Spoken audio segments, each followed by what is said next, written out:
उसके लिए हमें क्या क्या देखना चाहिए किसी भी कुंडली को देखने के लिए। तो यहाँ हमने कुछ ऐसे पॉइंट दिए हैं, इनमें से सारे पॉइंट आपको समझ में हो सकता है ना भी आए, तो अगली क्लास में समझा सकूंगा, और अगर समझ आ जाते हैं तो बहुत अच्छी बात है।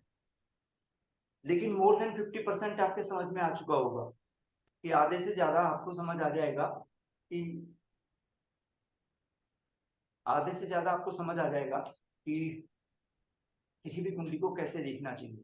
फिर धीरे धीरे अभ्यास होता है, जैसे शुरू में बताया जाता है ना कि ये क्लच है, ये स्टेयरिंग है, ये हॉर्न है, ये ब्रेक है, तो वैसे धीरे धीरे करके सब चीजें समझ आ जाएंगी।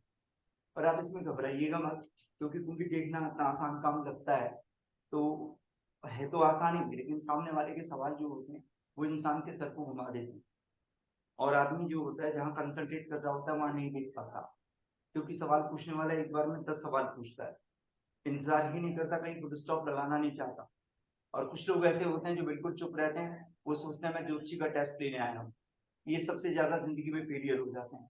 क्यों फेलियर हो जाते हैं? क्योंकि डॉक्टर के पास भी जाके ऐसे ही करना कि बताना है बीमारी क्या, आप ही बता दो, ऐसा नहीं कहते, पर ज्योतिषी को कहते हैं।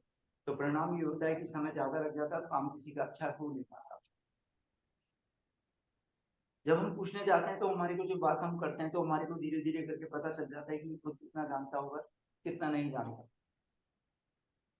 तो उसी प्रकार से ज्योतिष में तो हमने यहाँ पर कुछ पॉइंट ऐसे बनाए जिनको आपको समझ में आना चाहिए। तो हमने यहाँ पर जो पॉइंट बनाए मैं उनके ऊपर इसी सीरियल नंबर में बात करता हूँ। पहली चीज का नाम है केंद्र। केंद्र का मतलब ये होता है कि 1 4 7 10 घर, ये वाले घर।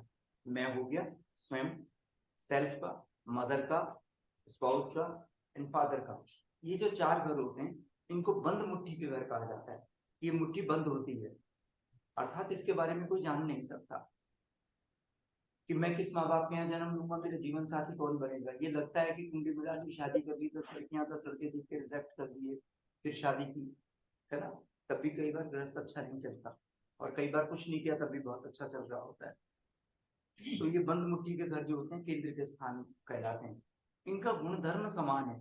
इनका क्या गुणधर्म है, इनकी क्वालिटीज क्या है, 1 4 7 10 कि ये न्यूट्रल तो होते नहीं है, लेकिन अच्छे हैं तो अच्छा नहीं करते इनके मालिक, और खराब है तो खराब नहीं करते हैं। ये इनका खास गुण होता है केंद्र का। तो केंद्रों को कहा जाता है कि ये सधर्मी है, इनकी क्वालिटी सेम है। उसके बाद आता है त्रिकोण, 159 होता है। मैं हो गया, मेरी संतान हो गई, और संतान की संतान हो गई, और फिर मैं उसी की संतान हो गया। तो कभी कभी नौवां घर भी पिता का मान लिया जाता है। तो 1 5 9 जो घर होते हैं वो त्रिकोण के स्थान कहलाते हैं। और इनकी क्वालिटी ये होती है, ये हमेशा अच्छा करते हैं, हमेशा अच्छा करते हैं। और हमेशा अच्छा करने का तात्पर्य ये होता है कि कैसा भी समय हो, कितना भी खराब हो, उसमें से कुछ ना कुछ अच्छा तो होता ही है, उस अच्छे को आपके सामने ले आते हैं। सपोज करो किसी क्रिमिनल को पुलिस पकड़ के जेल में डाल देती है कुछ समय के लिए, तो जो बाहर गेंदबाज होती है उससे तो बचत हो जाती है, उससे ज्यादा प्रोटेक्शन जेल में बाहर घूमने से। तो इसलिए ये जो त्रिकोण होते हैं हमेशा अच्छा करते हैं। और केंद्र के मालिक अच्छे हैं तो अच्छा नहीं करते, खराब है तो खराब नहीं करते। उसके बाद त्रिशदाय भाव आते हैं। तो जो त्रिशदाय भाव होते हैं, ये इसके आगे जो 11 लिखा है इसे काट दीजिए, क्योंकि यहाँ पर इसकी जरूरत नहीं है। तो त्रिशदाय भाव हमें पता है कौन कौन से होते हैं। तीसरा, जैसा नाम में छुपा हुआ है, तिर, षड, षड माने 6 और आय माने 11वां। तो 3 6 11 भाव जो होते हैं वो त्रिशदाय भाव कहलाते हैं। और इनके जो मालिक होते हैं वो पापी ग्रह माने जाते हैं। चाहे वो अच्छे ग्रह भी हो तो भी पाप करने वाले हो जाते हैं, क्योंकि इनके पास लॉर्डशिप जो है वो ऐसे स्थान की चली गई। तो ये त्रिक भाव कहलाते हैं, त्रिशराय भाव कहलाते हैं, सॉरी। और जो त्रिक भाव होते हैं वो छठा, 8वां और 12वां घर होता है।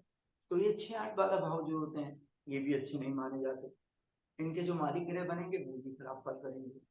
अब मान लीजिए इनका मालिक बृहस्पति बन जाता है, जैसे टॉरस लगन बन जाए तो जुपिटर हो जाएगा 8th लॉर्ड और 11th लॉर्ड।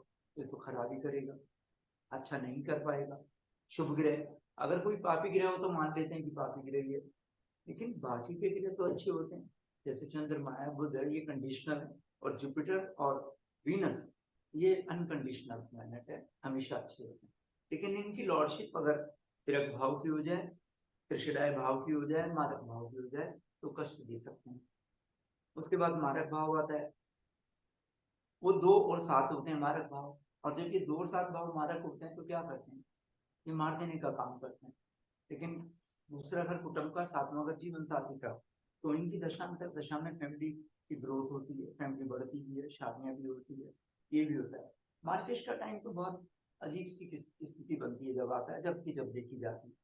उसके बाद अकारक ग्रह होते हैं। ये जो ग्रह होते हैं अकारक, ये हमें ऐसा लगता है कि ये किसी काम के ग्रह, जिनके साथ जाते हैं वैसा ही काम करने लग जाते हैं, है ना। बाधक ग्रह, ये आपको मालूम है कि 3 प्रकार की राशियां हैं, चर, स्थिर और तीव्र स्वभाव। तो चर राशियों में कौन सा 11वां, स्थिर राशि में कौन सा होता है 9वां, और द्विव स्वभाव की राशि में 7वां। तो ये बाधक भाव होते हैं। उसके बाद आता है न्यूट्रल समभाव, ये बहुत महत्वपूर्ण है, ये दोनों घर, ये दूसरा और 12वां घर होता है जो सम होते हैं। और कारक को आप जानते हैं कि हर भाव का एक कारक ग्रह होता है। किसी भी भाव को देखें तो कहीं ना कहीं का कोई ग्रह कारक होता है, और जो ग्रह कारक होते हैं वो कारक भाव में बैठ जाए तो अपना फल नहीं देगा। जैसे सूर्य लगन का कारक है, तेजस्विता देगा तो आंखें कमजोर कर देगा, साइनस के प्रॉब्लम बना सकता है, बाल कम कर सकता है ना, कृष्णकाय बना सकता है, कमजोर शरीर दे सकता है, कृष्णकाय का मतलब। तो इस प्रकार से जो कारक होता है वो भाव पर भी अच्छा नहीं होता। जैसे बृहस्पति 5वें का कारक है, पंचम भाव में बैठ जाए तो संतान से संबंधित परेशानी देगा ही, दूसरे में बैठ जाए धन की परेशानी देगा ही देगा। तो इस प्रकार से जो कारक होता है वो भी कोई लाभदायक ग्रह नहीं बन पाता। उसके बाद योग कारक ग्रह, योग कारक का मतलब है कि केंद्र और त्रिकोण का मालिक एक साथ एक ही ग्रह होना चाहिए। तो ये 6 लगन बनेंगे जिनके अंदर ये स्थिति बनेगी, और बाकी 6 लगन नहीं बनेंगे जिनमें योग कारक ग्रह बनते हैं। जैसे आप ये देखिए कि कर्क और सिंह लगन है, कर्क और सिंह लगन के अंदर योग कारक ग्रह जो हमारे पास होता है वो मंगल होता है। शुक्र का जो लगन है 2 और 7 लगन है, तो इन दोनों लगनों के अंदर टॉरस में और लिब्रा असेंडेंट में सैटर्न सबसे बढ़िया प्लेनेट होता है। और उसके बाद शनि के जो लगन होते हैं 10 और 11, तो इन 2 लगनों में शुक्र सबसे बढ़िया ग्रह होता है। तो यानी मकर लगन हो या कुंभ लगन हो, शनि सबसे बढ़िया प्लेनेट माना जाएगा उसके अंदर, क्योंकि वो केंद्र और त्रिकोण का मालिक होकर योग कारक ग्रह बन गया। अब लगन कुंडली और चंद्र कुंडली दोनों ही देखी जाती हैं, और जब जन्म पत्री देखते समय हमें इन बातों का भी थोड़ा ध्यान रखना चाहिए कि लगन और लगन की स्थिति क्या है या लग्नेश की स्थिति क्या है, ये ध्यान में रखने की बात होती है। केंद्र में कौन कौन से ग्रह और त्रिकोण में कौन कौन से ग्रह हैं, या इन ग्रहों के इनके मालिकों की स्थिति कैसी है। कौन कौन से ग्रह हमारी कुंडली में अस्त हैं, जो ग्रह अस्त होते हैं, वक्री होते हैं, उन ग्रहों की हमें क्या करनी चाहिए, पूजा करानी चाहिए। जो ग्रह हमारी कुंडली में शत्रु क्षेत्रीय होते हैं, अर्थात दुश्मन की राशि में बैठ जाते हैं, मित्र की राशि में बैठ जाते हैं, न्यूट्रल भाव की राशि में बैठ जाते हैं, तो ठीक है। लेकिन जो शत्रु की राशि में होते हैं उन ग्रहों को बलवान करने के लिए उन ग्रहों के बीच मंत्र की पूजा करानी चाहिए। योग कारक ग्रह की स्थिति कैसी है, कौन से ग्रह नीच और उच्च राशि के हैं, जो ग्रह नीच होते हैं उन ग्रहों की पूजा करा देनी चाहिए, नीच ग्रहों की भी पूजा करानी चाहिए। किस ग्रह की महादशा चल रही है और किसकी अंतरदशा है, और जिसकी महादशा चल रही है, जिसकी अंतरदशा चल रही है, वो ग्रह हमारे पास कैसा संबंध कर रहा है ना। तो ये बात ध्यान में रखनी चाहिए, क्योंकि ग्रह सधर्मी और संबंधी हो सकता है। फिर उसके बाद क्या है कि कौन सा भाव ज्यादा पीड़ित है, अर्थात जहाँ पर ज्यादा ग्रह बैठे हुए हैं वो घर खराब तो नहीं हो रहा, तो ये बात भी हमारे को ध्यान में रखने की होती है। कौन सा ग्रह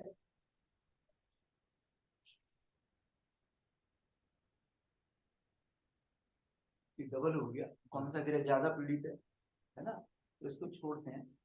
10वें नंबर पे जो दे रखा है नंबर, सीरियल नंबर भी गलत हो गए। तो कुंडली में बनने वाले महत्वपूर्ण योग क्या क्या है, आपकी कुंडली में पंचमहापुरुष योग बन रहे हैं, राजयोग बन रहा है, कोई नीच के ग्रहों से अच्छा फल बन रहा है, तो वो वाले योग क्या होते हैं। जिस भाव के बारे में विचार कर रहे हैं उस भाव और उसके कारक और उसके स्वामी की पोजीशन कैसी है, ये मैं प्रैक्टिकल करके दिखाऊंगा आपको ये सब बातें। महादशा और अंतरदशा के स्वामी ग्रह कुंडली के लिए योग कारक है, बाधक है, मारक ग्रह है। जो ग्रह हैं, जिन ग्रहों की दशांतर दशा चल रही है वो कैसी पोजीशन पे है, और विभिन्न वर्गों में ग्रहों की क्या स्थिति है। और शनि की लघु कल्याणी या दीर्घ कल्याणी, जिसे ढैया या साढ़े साथी के नाम से लोग जानते हैं, वो उस आदमी पे चल रही है या नहीं चल रही है। इसी प्रकार से कुछ लोग ये मानते हैं कि मांगलिक योग कैसा है, कि व्यक्ति मांगलिक है कि नहीं है। तो ये दो जो पॉइंट हैं ये बहुत महत्वपूर्ण हो जाते हैं लास्ट पे, कि शनि की 7.5 हो, शनि की ढैया चल रही हो, मांगलिक दोष हो रहा हो, और फिर जिस भाव पे विचार कर रहे हैं उस भाव का कारक, उस भाव के कारक तो भविष्य के कारक तो वो ग्रह कैसे हैं, है ना, उनके जिस भाव में बैठे हैं उस भाव के भी कारक गिनेंगे, बहुत सारे कारक बन जाएंगे हमारे पास, तो उनके विषय में विचार करेंगे। और राहु और केतु से बनने वाले योग, तो राहु और केतु जो होते हैं ये डिसेंडिंग और असेंडिंग नोड्स ऑफ मून है, मैथमेटिकली पॉइंट्स हैं दो, कोई ग्रह नहीं है, लेकिन ये बहुत महत्वपूर्ण ग्रह है। और इन ग्रहों के बारे में जो बात की जाती है वो एक ये की जाती है कि ये ग्रह जिसके साथ बैठते हैं उसकी आधी ताकत खींच लेते हैं, और आधी ताकत खींच लेते हैं तो थोड़ा कष्टदायक हो जाता है, ये एक बात है। तो राहु और केतु से बनने वाले जो योग होते हैं उनमें बहुत सारे योग हैं, लेकिन हमने प्रमुख उन लोगों को उन योगों को लिया है जिन योगों पे लोग चर्चा करते हुए मिलते हैं और जिनके नाम से ही लोग डर जाते हैं। तो उनमें पहला योग है ग्रहण योग। यहाँ पर हमने लिखा है सूर्य ग्रहण और चंद्र ग्रहण, तो यहाँ हमने पीछे सिंबल बनाया कि सूर्य के साथ राहु या केतु बैठा हुआ हो तो ग्रहण योग है, चंद्रमा के साथ राहु या केतु बैठा हो तो ग्रहण योग समझेंगे उसको। जो पंच महापुरुष योग बनाए हैं वो मेरे को दिए, सिर्फ पीछे की जिसको पत्नी बनाएंगे साथ आठ, वो एक पेज दे दे पत्नी वाला और उनको भेज भी दे तो फिर मैं पढ़ाऊंगा।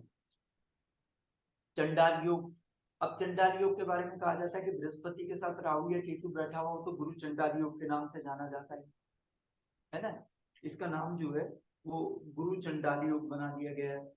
फिर अंगारक योग, कि मंगल ग्रह के साथ राहु और केतु बैठे हुए हो, है ना, तो ये जो है अंगारक योग माना जाता है। उसके आगे कई कार्टों के साथ पापी ग्रह, उसके बाद दे रहा है KSY काल सर्प योग, तो राहु और केतु के बीच में सारे ग्रह आ जाते हैं तो काल सर्प योग माना जाता है। ठीक, इसके फॉर्मेशन के बारे में थोड़ी सी भी बात करूंगा आपको समझाने के बारे में कि क्यों ऐसा कहा गया है। फिर उसके बाद कौन से ग्रह बलवान है, तो ये कंडीशन है जिनमें ग्रह बलवान होते हैं, स्वयं किसी शुभ भाव या केंद्र या त्रिकोण का स्वामी ग्रह हो, ग्रह स्वयं केंद्र में और त्रिकोण में स्थित हो, ग्रह अपने उच्च राशि मूल त्रिकोण राशि या मित्र की राशि में हो, ग्रह शुभ ग्रहों से देखा जा रहा हो, और ग्रह दिग्बली हो, अर्थात उसके पास डायरेक्शनल फोर्स हो, ये हमारे पास पॉइंट्स होते हैं। उसके बाद निम्नलिखित परिस्थितियों में ग्रह कमजोर हो जाते हैं, तो क्या होता है, छठे 8वें और 12वें भाव के स्वामी, तिरक भाव जिसे कहते हैं, इनके स्वामी जो होते हैं वो इनमें बैठने पर ग्रह कमजोर हो जाते हैं। अच्छे ग्रह, ग्रह स्वयं इनका मालिक बन जाए तो भी कमजोर माना जाएगा क्योंकि वो नुकसान पहुंचा सकता है। और ग्रह नीच राशि में शत्रु राशि में हो, ग्रह अस्त हो रहा हो, या यहाँ पर राशि गंडांक में हो, अर्थात वो भाव जो है अभी स्टार्टिंग हुआ हो, ग्रह अस्त हो रहा हो या गंडांक में हो, या फिर दोबारा से आगे ग्रह स्वयं अशुभ ग्रहों से युक्त या दृष्ट हो, वो ग्रहों अच्छे ग्रहों के साथ संबंध ना करके खराब ग्रहों के साथ संबंध बना रहा हो, और ग्रह स्वयं ही संबंधित षोडश वर्ग कुंडली जैसे नवमांश आदि में कमजोर स्थिति में, तो 16 प्रकार के वर्ग जो बनाए जाते हैं उनमें भी वो ग्रह अच्छी स्थिति में नहीं बैठा हुआ हो, तो क्या कहा जाता है कि ग्रह कमजोर हो गए। अभी जो मैंने जितनी भी बातें बोली है ये याद हो या ना हो, पर ये जो मैं अब बोलूंगा ये आपको पता होनी चाहिए, और ये याद हो जाए तो बहुत बढ़िया आपको प्रिडिक्शन का काम देगी। इनमें पहला नियम क्या है कि आप ये समझिए कि ग्रह क्या होता है, ये हमें लघु पाराशरी में ये नोट्स पढ़ाया गया था, गुरुदेव सुखदेव चतुर्वेदी जी ने ये पढ़ाया था हमें लाल बहादुर शास्त्री संस्कृत विद्यापीठ में लघु पाराशरी के कोर्स में, तो उसी का एक पार्ट हमने यहाँ पर डाला है। तो ग्रहों की कसौटी का परिणाम क्या होता है कि ग्रह कैसे हैं, तो यहाँ पर ग्रह 6 प्रकार के बताए गए हैं, और जो ग्रह हैं जैसे शुभ ग्रह वो 2 तरह का होता है, एक तो शुभ ग्रह होता है, एक अति शुभ होता है, फिर कारक होता है, फिर पापी होता है। पापी ग्रह भी 3 प्रकार का है, एक पापी होता है और एक केवल पापी होता है और एक परम पापी होता है। उसके बाद दिया गया ग्रह मारक भी हो सकता है, सम भी हो सकता है, और मिश्रित हो गया, मिक्स्ड हो गया, कभी कभी वो ऐसे स्थानों का मालिक बनेगा, अच्छा भी है खराब भी है, आपको अंदाजा नहीं लगेगा कि आप उसके बारे में क्या करें। जैसे कि आप ये देखिए किसी भी आदमी की कुंडली के अंदर कर्क लगन बनेगा तो 7वें घर के अंदर मकर राशि चली जाएगी और 8वें घर के अंदर कुंभ राशि चली जाएगी। तो शनि अष्टमेश होने के कारण, 8th लॉर्ड होने के कारण सबसे खराब ग्रह, क्योंकि मौत का मालिक है। मौत के बाद तो कुछ बचा ही नहीं इंसान के लिए, लेकिन 7वें घर का भी मालिक है, तो केंद्र का मालिक हो गया, पर वो मार्केश भी है। दूसरी तरफ हम ये कहेंगे कि वो मार्केश है, पापी ग्रह है, तो पाप फल नहीं करेगा वो। तो इसलिए क्या होगा कि हमारे को सोच के विचार करना पड़ेगा। ऐसे ही मिथुन लगन ले लीजिए, तो शनि 8वें घर का मालिक बनेगा तो खराब है, लेकिन 9वें घर का मालिक होने से, त्रिकोण का मालिक होने से अच्छा ग्रह हो गया। तो ये अब मैं उसको शुभ बोल भी सकता हूँ और अशुभ भी बोल सकता हूँ। तो ऐसी स्थिति में वो न्यूट्रल हो गया। हमारे लिए उसको सम्मान के बात करेंगे, उस ग्रह के बारे में जो भी बात हम करेंगे। और जो शुभ ग्रह होते हैं वो लग्नेश, पंचमेश, नवमेश होते हैं, ठीक है। किंतु त्रिषडाधीश जो होते हैं न हो तो शुभ फलदायक होने के कारण शुभ फल देने वाले ग्रह कहलाते हैं। जैसे मेष लगन में मंगल है, वो लग्नेश है, फर्स्ट लॉर्ड है, पर 8th लॉर्ड भी है। सूर्य और गुरु है, गुरु 9वें घर का मालिक होने के साथ साथ 12वें घर का भी मालिक है ना। इसी प्रकार से अति शुभ ग्रह जो केंद्र और त्रिकोण का मालिक एक साथ बन जाता है। जैसे सपोज करो कर्क लगन है, कर्क लगन के अंदर मंगल जो होगा वो क्या होगा कि अब मैंने वो कर्क लगन बनाया, तो मंगल 10वें घर का मालिक होने के साथ साथ मेरे पास 5वें घर का मालिक बनेगा। तो ऐसी स्थिति में क्या हो गया कि वो योग कारक ग्रह हो गया। और अगर वो सिंह लगन का मालिक, सिंह लगन में बना दूं, तो मंगल 9वें घर का मालिक होने के साथ साथ 4थे घर का मालिक होगा, तो एक केंद्र होगा, दूसरा त्रिकोण का मालिक बन जाएगा। इसी प्रकार से जो पापी ग्रह हैं वो 3, 6, 11 के स्वामी है, और मार्केश ग्रह भी पापी कहलाते हैं। इसी प्रकार केवल पापी ग्रह, जिन ग्रहों की राशियां त्रिषडाय भाव में होती है या त्रिषडाय दिश होते हैं, वो केवल पापी कहलाते हैं। और जो परम पापी ग्रह होते हैं उनमें 8वां घर शामिल हो जाता है इनके साथ साथ। और अष्टमेश जो होता है वो सबसे खतरनाक ग्रह माना है, कि वो परम पापी ग्रह माना है। इसी प्रकार से कारक ग्रह कि जिन दो केंद्रेश और त्रिकोणों में परस्पर संबंध हो और उनमें से कोई 8वें या 11वें घर का स्वामी ना हो, तो वो ग्रह कारक हो जाता है। और अगर 8वें और 11वें घर का मालिक बन जाता है तो वो खराब फल कर सकता है। और ये साथ में कहा गया है कि यदि केंद्रीय केंद्र में, ठीक है, और ये इन लोगों को भी भेज दो, ये भी काट देता हूँ, तो कुंडली भेज दो। हाँ, यहाँ तक।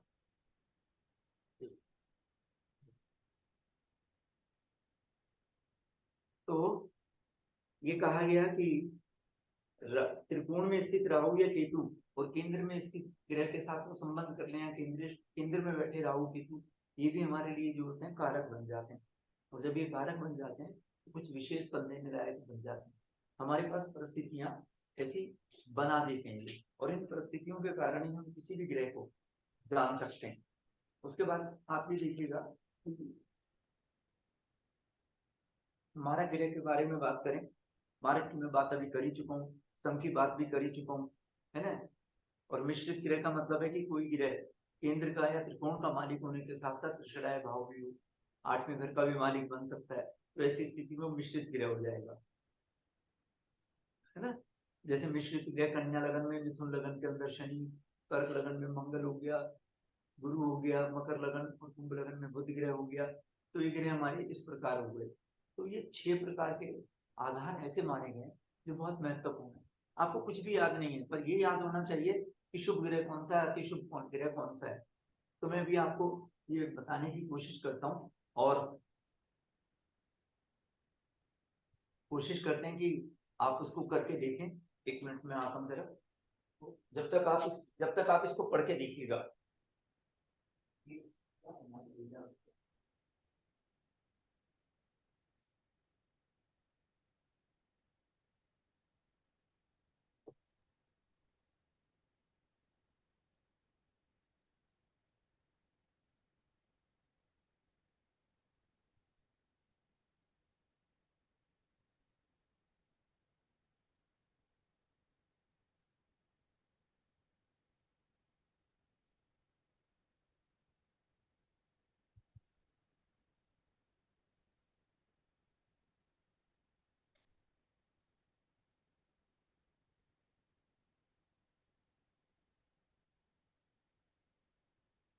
तो इतनी देर में आपने इसको कुछ थोड़ा समझा हो, देखे होंगे।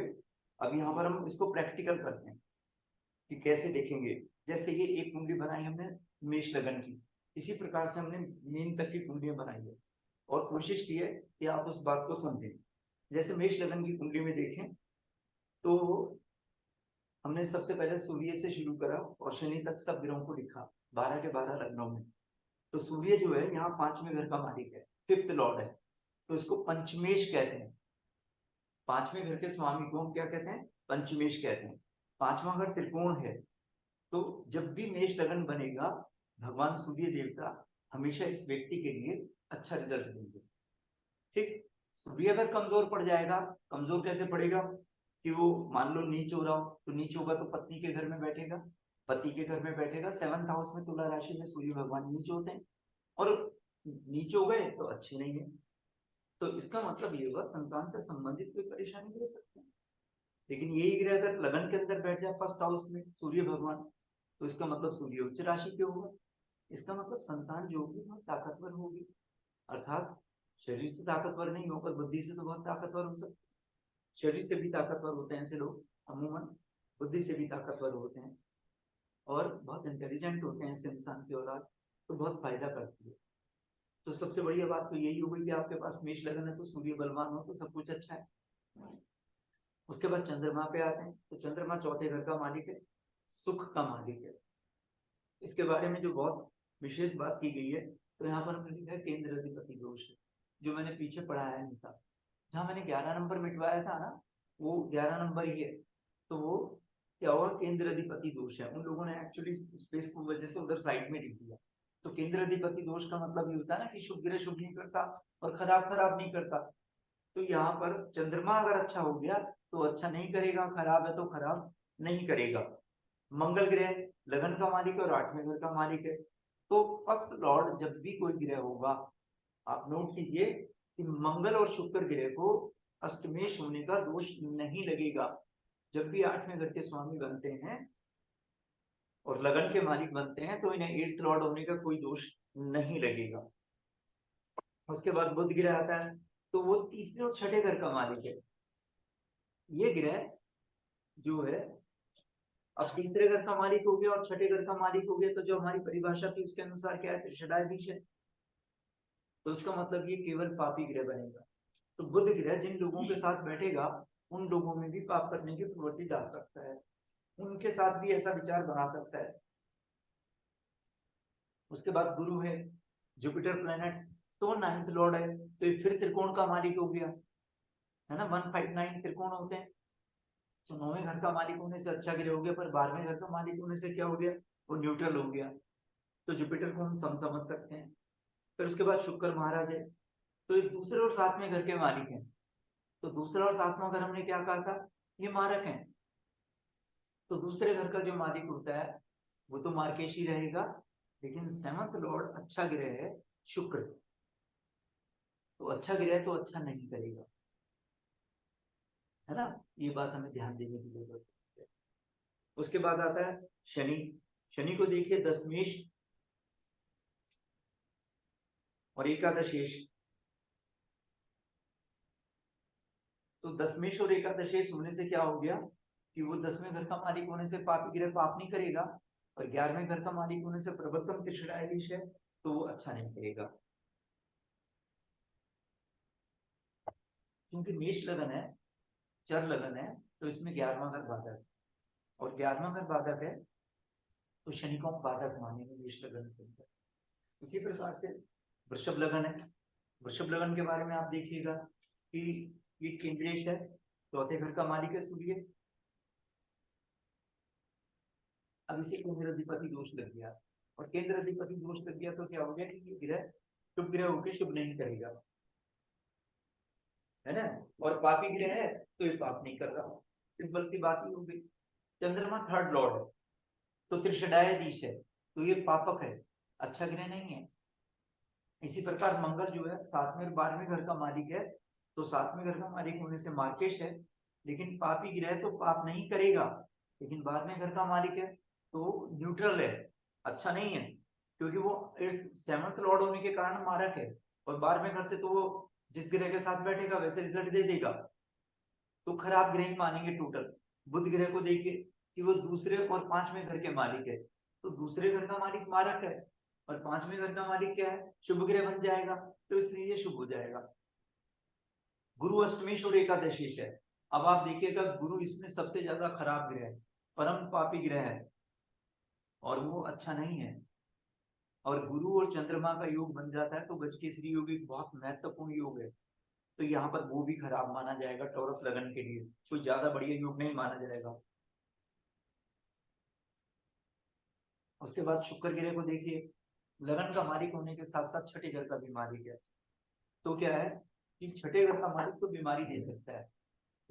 क्यों? क्योंकि उसकी मूल त्रिकोण राशि कहाँ पर चली गई, छठे भाव के अंदर चली गई, जो कष्टदायक स्थिति वाली राशि है। तो ये एक अच्छी स्थिति नहीं बनेगी हमारे लिए। देखिए कोई भी लगन का मालिक अगर आठवें घर का मालिक होगा मृत्यु का, तो उसको इतना खराब नहीं माना गया, इतना खराब छठे घर का माना गया लगन का मालिक हो जाए। और उसके बारे में लघु पाराशर्य किसी किताब में नहीं लिखा कि वो लग्नेश है तो अष्टमेश होने के कारण आठवें घर का दोष दूर कर देगा तो छठे घर का भी कर देगा। पर अधिकतर ज्योतिष के मामले में ऐसा माना जाता है, बहुत सारे आचार्य ये मान के चलते हैं कि जब वो मौत का मालिक होके कोई बुरा नहीं कर रहा तो बीमारी का मालिक होके क्या बुरा करेगा। परंतु उसकी मूल त्रिकोण राशि इसी स्थान पर आ गई है ना, तो क्या हो गया कि वो खराब हो गई है।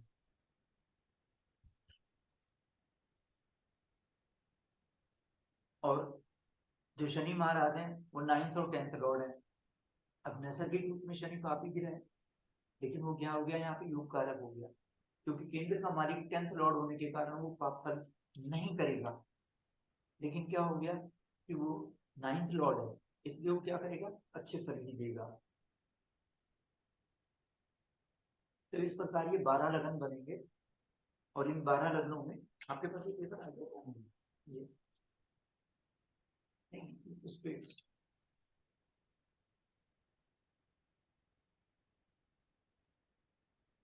आपको ये उदाहरण हमारी 6 कुंडियां मिल गई है क्या सभी लोगों को?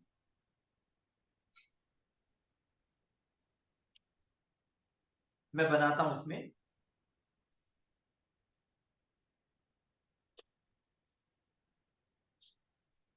आप देखिएगा ये कितनी विशेष कुंडली है और आपको लगेगा कि ये तो विशेष फल देनी चाहिए, लेकिन हालात क्या बनते हैं।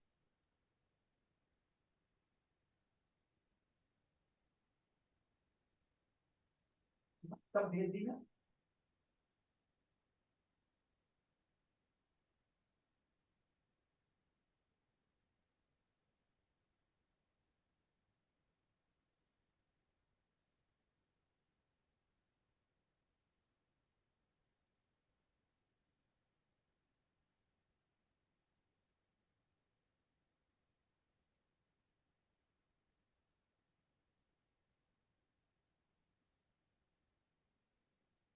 ये बीएसपी के फाउंडर लीडर थे काशीराम जी, है ना। इनकी डेट ऑफ बर्थ आपके पास आई गई है 12 अप्रैल 1932 है, 7:30 बजे अबोहर पंजाब का जन्म है इनका। तो इनकी कुंडली के अंदर देखिए,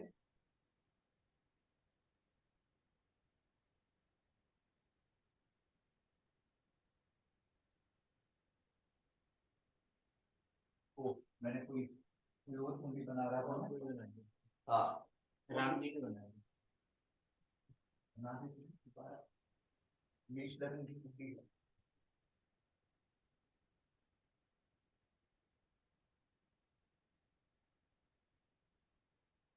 सबसे पहले वाली ये कुंडली बना के बना दी।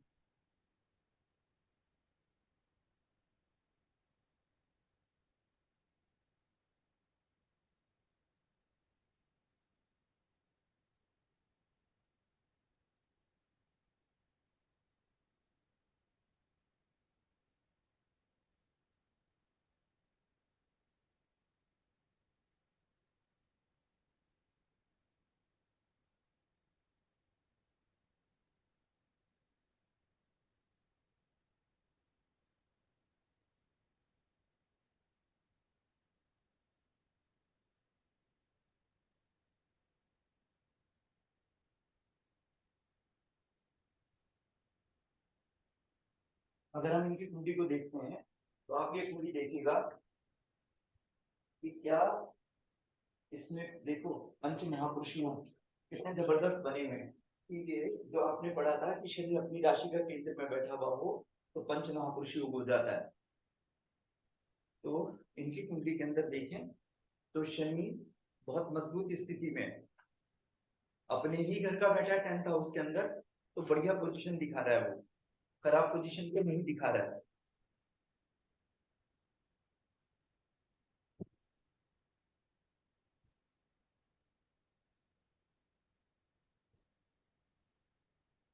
तो शनि महाराज यहाँ पर क्या है कि एक पंच महापुरुष योग बना है जिसका नाम है शशि योग। ठीक, उसके बाद देखें कि बृहस्पति महाराज जो है वो कर्क राशि में उच्च राशि के बैठे में, तो ये कौन सा योग बना रहे हैं? बृहस्पति से कौन सा योग बनता है? हंस योग। तो यहाँ पर बृहस्पति ने हंस योग बनाया और शनि ने पंच महापुरुष योग, ये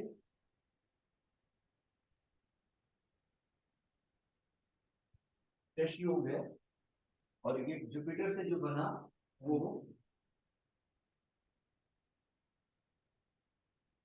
हंस योग बना। और दोनों ग्रह एक दूसरे को देख रहे हैं, शनि इसको देख रहा है, बृहस्पति इसको देख रहा है। ये बीएसपी के फाउंडर नेता थे, मायावती जी की जो पार्टी रही है उस पार्टी के फाउंडर रहे हैं। और देखो इनकी कुंडली में कितना जबरदस्त राजयोग है। राजयोग का मतलब दो पंच महापुरुष योग बन रहे हैं, तो बहुत महत्वपूर्ण योग है। और ये आदमी एक बार भी सीएम नहीं बन पाए। मायावती की कुंडली इनसे कमजोर है लेकिन उसके ग्रह से स्ट्रॉन्ग हो गए। अब आप यहाँ पर देखिए इस कुंडली में क्या खराबी हो गई। आप यहाँ पर देखिए कि एक और बात जो हमने आप लोगों को पिछले चैप्टर में पढ़ाई थी, पिछली क्लास में पढ़ाई थी कि 9th और 10th लॉर्ड के बीच में रिलेशन बन जाए तो परम राजयोग होता है। यहाँ पर ये 9 नंबर है, ये 10 नंबर है, इसका मालिक गुरु है, गुरु यहाँ पर बैठा हुआ है 4 नंबर में, और ये शनि है, ये यहाँ पर बैठा हुआ है। इनके बीच में संबंध बन गया, ये इसको देख रहा है गुरु को और गुरु इसको देख रहा है, दोनों एक दूसरे को एक्सपेक्ट कर रहे हैं। इसका मतलब 9th और 10th लॉर्ड के बीच में रिलेशन बन गया तो क्या हुआ, ये बहुत महत्वपूर्ण राजयोग बन गया। देखिए हो सकता है आपको अभी समझ नहीं आया पर धीरे धीरे करके समझ आएगी, इसमें डरने की घबराने की जरूरत नहीं, क्योंकि मैं भी कभी ऐसे ही था। लेकिन करत करत अभ्यास के होता है। हमने आपको एग्जाम्पल कुंडली दी गई, हमारे टाइम में तो एग्जाम्पल कुंडली दी नहीं जाती थी, सिर्फ पढ़ा के छोड़ दिया गया। अब ये देने से समझने से ये ज्यादा बढ़िया होगा। यहाँ पर ये योग बना, जब हम बहुत सीनियर क्लास में आ गए तब हमें एग्जाम्पल के साथ होरोस्कोप मिले। हम तो पहले ही आपको दे रहे हैं क्योंकि आप ताकि प्रैक्टिस कर सकें। और इतने समय में पढ़ते पढ़ते बहुत सारे लोग जिनको पता चल के आप ज्योतिष पढ़ना वो रोज आपको पूछ लेते होंगे कि मेरी पत्री देखना जरा कुछ बताना।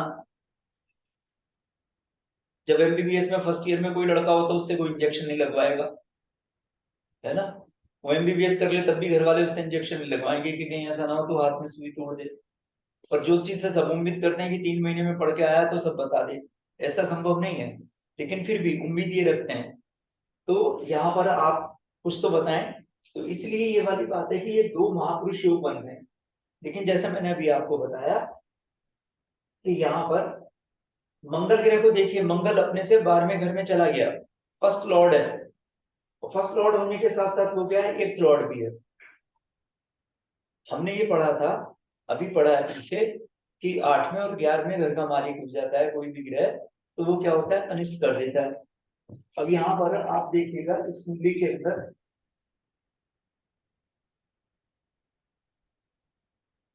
कि जो शनि महाराज है वो 11th लॉर्ड है ना। अब शनि महाराज जब 11th लॉर्ड बन गए तो ये क्या करेंगे, ये खराब भी करेंगे, कोई फल को नहीं देंगे ये। तो जो 11वें घर के और 8वें घर के मालिक होते हैं वो किसी भी राजयोग को कैंसिल कर सकते हैं। तो यहाँ पर क्या है, ये सैटर्न ने इस पहले राजयोग बनाया और फिर उसे कमजोर कर दिया। जुपिटर ने तो क्या है कि 12वें घर का मालिक है, 9th लॉर्ड होने से वो शुभ हो गया, पर 12वें घर का मालिक होने से खराब हो गया, तो वो कोई ज्यादा बढ़िया ग्रह नहीं है। तो इसलिए कहा जाएगा कि यहाँ पर इस कुंडली के अंदर लगन का मालिक अपने से 12वें घर में गया, खर्चे के घर में चला गया, तो ये अच्छी स्थिति नहीं बनी हमारे पास। और शनि जो है, आप देखें जो आपको मेष लग्न दिखाया है, तो इसमें शनि को देखिएगा कि शनि के बारे में हमने क्या लिखा है कि दसवें एकादशेष है, पाप फलदायक है और साथ में बाधक भी है। तो क्या है कि शनि जो है वो बाधा बन गया है, तो अच्छा ग्रह नहीं बना। यहाँ पर शनि की पोजीशन खराब हो गई। ऐसा नहीं है, शनि ने एक योग बनाया, पंच महापुरुष योग बनाया। पंच महापुरुष योग क्या बना दिया? शश योग बनाया, जो मैंने लिखा है यहाँ पे। और ये जो शश योग बना, इस शश योग के कारण ही इस ग्रह का दम बढ़ गया। तो इसने क्या हुआ, आप देखिए शनि किस चीज का प्रतीक होता है? लेबर क्लास लोगों का, मजदूर लोगों का, और कभी कभी हम मानते हैं कि ऐसे लोगों का जो बेचारे कमजोर वर्ग के लोग होते है ना। तो इनकी जो पार्टी थी शुरुआत में जो इन्होंने बनाई, उस पार्टी के अंदर ही इन्होंने ये विशेषता रखी कि ऐसे लोगों को चुना जो बहुत कमजोर स्थिति के थे, और वो पार्टी बहुत स्ट्रांग बन गई इनकी धीरे धीरे करके। तो उस पार्टी ने इनको जिता भी दिया। तो हम ये कह सकते हैं कि इस ग्रह के कारण बृहस्पति महाराज ने इन्हें बहुत अच्छा योग दिया। और बृहस्पति महाराज क्यों दे रहे थे योग इनको? क्योंकि वो भाग्य के मालिक हैं, और भाग्य के मालिक होने के कारण उन्होंने इनके जीवन में बहुत अच्छा करके दिखाया। तो ये कहा गया कि कितना भी महत्वपूर्ण राजयोग आपको दिखाई देगा जन्म कुंडली के अंदर, थोड़ा सा हमें ध्यान रखने की आवश्यकता होती है। और ये ध्यान रखने के लिए मैं आपको कुंडलियां पढ़ा के इसीलिए दिखा रहा हूँ कि ताकि आप इसी कुंडली को पढ़ सकें और समझ सकें। उसके बाद एक और कुंडली बनाता हूँ ताकि आप देख सकें।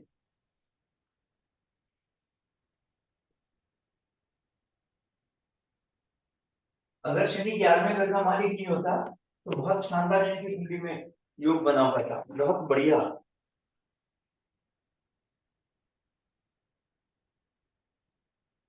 राजू पानी की ग्लास।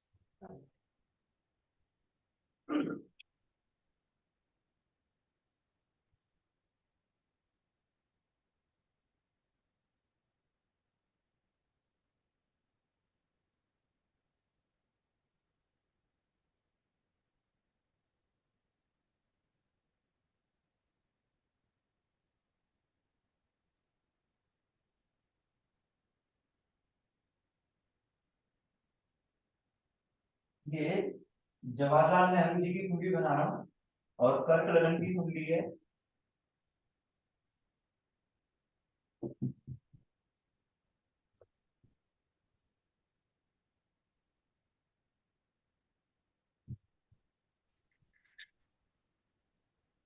ये क्या?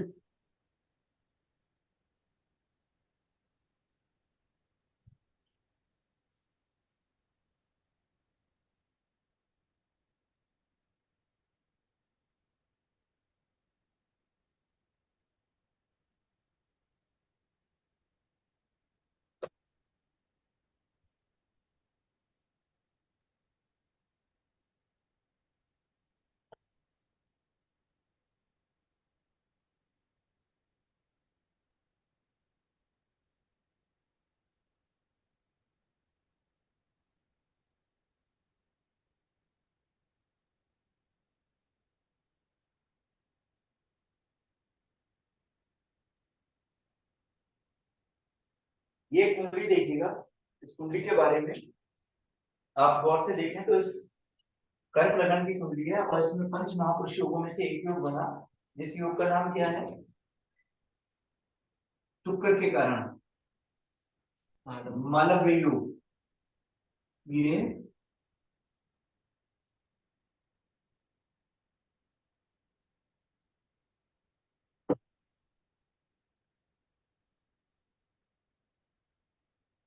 पंच महापुरुष योग है। ये अपने आप में कर्क लगन के लिए बहुत महत्वपूर्ण योग बना।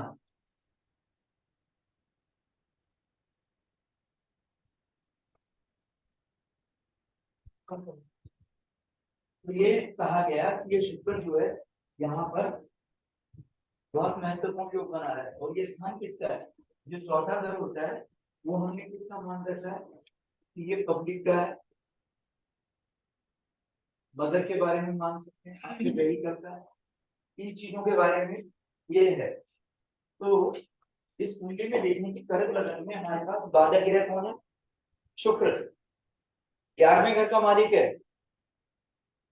तो बाधक ग्रह बन गया वो हमारी जिंदगी के लिए। इसका मतलब ये हुआ कि इस आदमी के लिए कर्क लग्न के अंदर जिस प्रकार शनि भी खराब ग्रह हो गया, क्योंकि सेवंथ लॉर्ड होने के साथ साथ वो एट्थ लॉर्ड भी हो गया, है ना। अभी हमने पहले बात की थी तो आपके पास चार्ट खोल के रख लीजिएगा जिसमें लिख रखा है कि कौन से ग्रह अच्छे हैं। यहाँ बुध ग्रह को देखिए जिसने शुक्र के साथ मिलकर एक योग बना दिया। बुध और शुक्र मिल जाते हैं तो एक हम ये मान के चलते हैं कि वो एक नकली सूर्य का काम करते हैं। लेकिन इसको भी छोड़ दें तो बुध और शुक्र जब मिल गए तो बुध यहाँ पर 12वें घर के मालिक होने के साथ साथ त्रिशिडाधीश भी है, थर्ड लॉर्ड भी है। भारत में बहुत समय तक ये लंबे समय तक भारत के प्रधानमंत्री ने मात्र शुक्र ग्रह ने इनको एक मालवीय योग दिया, लेकिन वो बाधा की योग भी है और वो एक स्त्री ग्रह है। शुक्र पत्नी का भी कारक है और इनके बारे में एमओ मथाई ने जो किताबें लिखी है, जो उनके पीए थे उन लोगों ने इनके ऊपर किताबें लिखी, उनके बारे में आप अच्छी तरीके से जानते हैं, है ना, कि नेहरू जी का गृहस्थ जीवन कैसा रहा है और उनके बारे में कुछ लोग लॉर्ड माउंटबेटन के बारे में, उनके परिवार के बारे में बताते हैं कि इनके कैसे संबंध रहे। तो बहुत सारी बातें ऐसी हैं जो हमारे पास सुनी सुनाई है, लेकिन आप ये मान के चले कि शनि ग्रह उस योग को देख रहे हैं,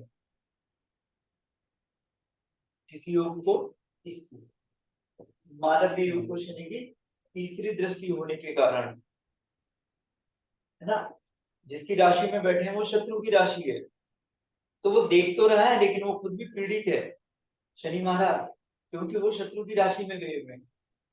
सूर्य भगवान 5वें घर में अपने मित्र की राशि के अंदर बैठे हैं, उनके संतान भी प्रबल रहे, इंदिरा गांधी, जानते हैं हम ये बात अच्छी तरीके से, है ना। तो सूर्य बहुत बलवान ग्रह होता है 5वें घर में, तो क्या हुआ कि संतान के लिए भी अच्छा रहा, पर शुक्र के कारण मालवीय योग बना, तो एक अच्छा योग बना, लेकिन इस योग को चलाने में बुध ग्रह का भी बहुत बड़ा हाथ रहा, क्योंकि बुध अकारक है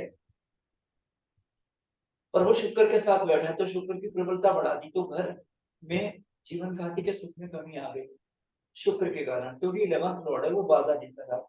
लेकिन राज्यों का निर्माण महापुरुषों में से ये वाला योग बन रहा है, ये तो उनके रहा और हमेशा वो ठाट बाट से रहे। सबसे ज्यादा उनके बारे में कहा जाता है कि वो कपड़े भी बाहर से धुलवाए जाते थे उनके, जो भी मुझे मालूम नहीं है कितनी बातें सच है और कितनी अफवाहें हैं। इनके कपड़े विदेश में धुल के आते थे, ऐसा था वैसा था, जिस गेट पे जाते थे गाड़ियां मिलती थी, कुछ भी रहा होगा, पर क्या हुआ, शुक्र धन का कारक है, तो धनाढ़ जिंदगी इन्होंने जी।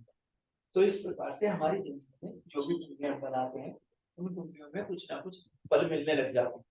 ये आपको मैंने कुंडलियां भेजी है, इन कुंडलियों को आप पढ़ के देखें।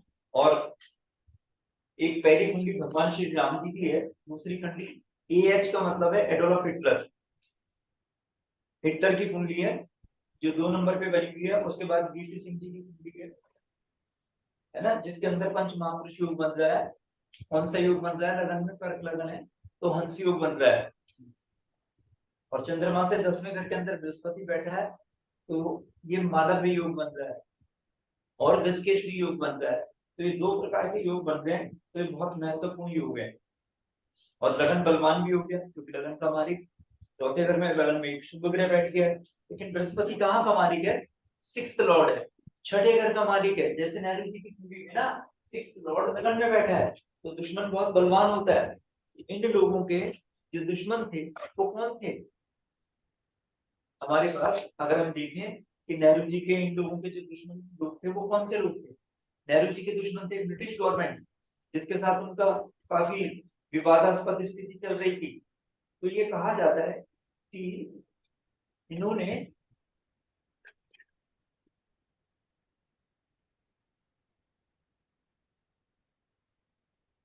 इस ग्रह ने इनको शत्रु दिए तो प्रबल दिए, है ना। और ऐसे ही इस कुंडली के अंदर है वीपी सिंह जी की कुंडली में, कि उनकी कुंडली में छठे घर का मालिक लगन में बलवान है।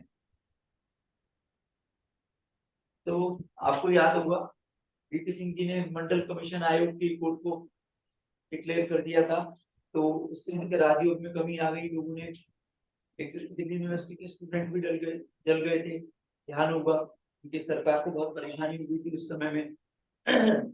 और ये माना गया कि जो मंडल कमीशन आयोग की रिपोर्ट इन्होंने ओपन कर दी, वो नेहरू जी के समय तो बनी थी, नेहरू जी ने समझदारी से काम लिया, उसे खोला नहीं, और इन्होंने खोल दिया तो लोगों ने सोचा ये लागू कर रहा है, और विरोधी लोगों ने ऐसा प्रपंच मचा दिया कि ये इसको लागू कर देंगे, यानी ब्राह्मणों को पीछे कर देंगे और ऐसे लोगों को आगे ले आएंगे जो कमजोर तबके के हैं, तो उनकी सरकार गिर गई। इसी प्रकार से आप देखिए कि आप कोई सी भी कुंडली को अगर आप देखेंगे, एक यहाँ पर सीधे सीधे गिनेंगे तो हम 1 2 3 4 5वें नंबर पर एमके जी की कुंडली लिखी हुई है। एमके जी का मतलब है मोहनदास करमचंद गांधी, 2 अक्टूबर वाले हैं, मतलब 1869 वाले व्यक्ति हैं, 840 पोरबंदर का इनका जन्म है। इनकी कुंडली में देखिए क्या जबरदस्त राजयोग बन रहे हैं, है ना, पर इनकी हत्या भी हुई। उस हत्या के बारे में विचार करें तो भी बहुत सारे योग दिखाई देते हैं, वो हमने अभी आपको पढ़ाया नहीं है, नेगेटिव योग, तो हमने कोशिश की है पॉजिटिव पॉजिटिव बातें आप थोड़ा पढ़ेंगे तो आपको पता चलेगा। तो इस प्रकार आप कोई भी कुंडली देखेंगे, सबसे पहले हमने भगवान राम जी की कुंडली दी है आपको, है ना, मिलती है वाल्मीकि रामायण में, अपनी पुस्तक के अंदर वाल्मीकि रामायण में वाल्मीकि ऋषि ने लिखी है ये वाली, तो आप उसको देख सकते हैं। तो इस प्रकार से कोई भी कुंडली हम बनाएंगे तो उसके बारे में जो हमने फलित पॉइंट्स दिए हैं, जो प्रोडिक्शन पॉइंट बना के आपको दिए हैं, उनको आपको ध्यान में रखने की जरूरत पड़ेगी। तो उनसे ये पता चल जाएगा कि भैया ये कैसे लिखी और इनमें कोई भी कुंडली देखने का तरीका क्या हो सकता है। अब ये सब चीजें कब घटित होंगी, जब इन ग्रहों की दशा अंतर दशाएं आती है, तो उसके ऊपर अब हम एक बात करते हैं कुंडली के ऊपर। और सर, जी सर जो ये कुंडली बोर्ड पर बनी हुई है, ये तो सर्प दोष की भी हुई ना सर? राहु केतु के बीच में सभी ग्रह आ गए। हाँ, जो करेक्ट, आपने बिल्कुल सही बात की कि इसके अंदर ये मान सकते हैं कि इसमें कालसर्प दोष बन गया, ठीक है। जी। और सभी लोग ये मानते हैं, जो मैं आपसे बात कर रहा था कि देखिए थोड़ी एडवांस बात है, किसी भी किताब में, कोई भी जो क्लासिकल टेक्स्ट बुक हमारे पास होती हैं, उनमें किसी भी पुस्तक में ये नहीं लिखा कि कालसर्प योग होता है, और अगर होता तो महर्षि पाराशर तो लिखते उसके बारे में कि भी कालसर्प योग होता है। उन्होंने अपनी किसी भी पुस्तक में, पाराशर जी ने क्या, मंत्रेश्वर ऋषि ने फलदीपिका लिखी है, उन्होंने किसी भी किताब में, मानसागरी में, कितनी भी किताब में ले लो, जातक पारिजात इत्यादि, किसी भी किताब में कालसर्प योग का जिक्र नहीं है। और अगर कालसर्प योग होता तो ऐसा नहीं है कि हमारे ऋषियों की नजर से बच जाता, उसके बारे में वो नहीं लिख पाते। लेकिन गड़बड़ क्या हो गई, गड़बड़ ये हो गई कि कालसर्प योग को नेगेटिव सेंस में ले लिया। सचिन तेंदुलकर हमारे बहुत अच्छे प्लेयर हैं, आप जानते हैं, उनकी कुंडली में कालसर्प योग है, क्या करेंगे, लोग तो चाहेंगे हम जैसी जिंदगी सभी की हो जाए। जी सर। पर नेहरू जी की कुंडली में कालसर्प योग है तो देश के प्रधानमंत्री भी बने और बहुत लंबे समय तक है, तो पूरी दुनिया में इनका नाम भी रहा।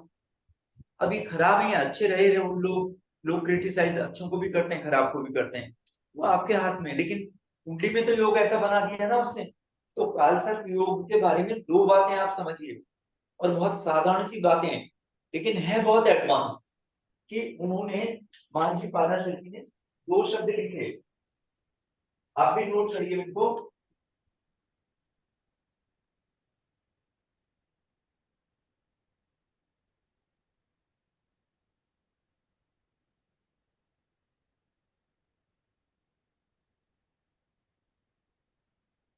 ये 2 शब्द हैं, पाप कर्तरी और पाप मध्य। पाप मध्य का मतलब है कि दो पापी ग्रहों के बीच में किसी एक ग्रह का फंसना। जैसे